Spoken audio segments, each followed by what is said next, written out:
আশা করছি সবাই ভালো আছো। আর ডাকবাংলো ইউটিউব চ্যানেলে আপনাদের সবাইকে স্বাগত। আমি আজকে নিয়ে এসেছি আপনাদের জন্য একটা নতুন সত্যভৌতিক ঘটনা। আর আমাকে সত্যভৌতিক ঘটনা পাঠাতে হলে অবশ্যই নিচে ডিসক্রিপশানে দেখুন আমার ফেসবুক পেজের লিঙ্ক আর আমার ফেসবুক লিঙ্ক দেওয়া আছে, সেখানে গিয়ে আপনি সত্যভৌতিক ঘটনা পাঠাতে পারেন। তাহলে বেশি না কথা বলে আজকের ভৌতিক ঘটনা শুরু করা যাক। Simon, you're back.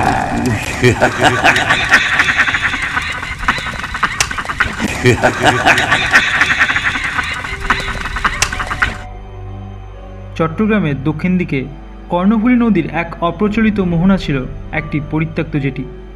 লোকালয়ের বাইরে কেবল স্থানীয় জেলেরা মাঝে মধ্যে ব্যবহার করত সেই ঘাটটি।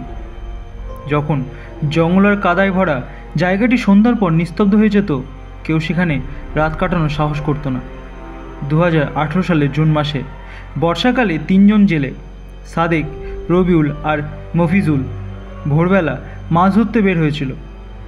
সারাদিন নদীতে কাটিয়ে তারা ফিরে আসে সন্ধ্যায়, কিন্তু প্রবল ঝড়ের কারণে অন্য কোথাও ভিড়তে না পেরে বাধ্য হয়ে ঘাটে নোঙর ফেলে। ঘন অন্ধকার, বিদ্যুৎহীন রাত, তারা সিদ্ধান্ত নেয় নৌকোতেই রাত কাটাবে। রাতের মধ্যভাগে হঠাৎ করে সাদেক টের পায় নৌকোর চারপাশে কুয়াশার ভিতর কিছু একটা নড়াচড়া হচ্ছে। প্রথমে ভেবেছিল কুকুর বা শিয়াল হবে, কিন্তু যখন মফিজ ছাদের উপর দড়ি বাঁধতে গিয়ে জটির দিকে তাকায়, দেখে দাঁড়িয়ে আছে 3টা অদ্ভুত লোক, লম্বা ছায়ামূর্তি। চোখগুলো যেন আগুনের মতো জ্বলছে। তারা নড়ছে না, কিন্তু কিছু বলছেও না, কেবল তাকিয়ে আছে। রবিউল ভয় পেয়ে কেরোসিনের বাতি জ্বালিয়ে দেয়, আর তখনই শুরু হয় কাণ্ড। বাতির আলোয় ছায়াগুলো ধীরে ধীরে জটির দিকে এগোতে থাকে। তাদের পায়ের শব্দ হয় না, কিন্তু বাতাস যেন ভারী হয়ে আসছে। ঝড় থেমে যায়, নৌকো একলা একলা দুলতে থাকে। এক সময় ছায়াগুলো একেবারে ঘরের কাছে চলে আসে, আর হঠাৎ বাতি নিভে যায়।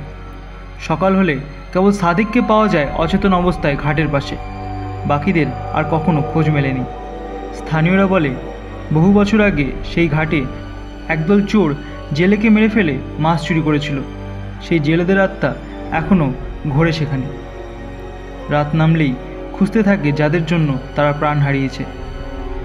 আজও মাঝে মাঝে মানুষ বলে, সেখানে গেলে হঠাৎ বাতি নিভে যায়, বা শোনা যায় পানির মধ্যে কেউ হাঁটছে, কিন্তু তাকে দেখা যায় না।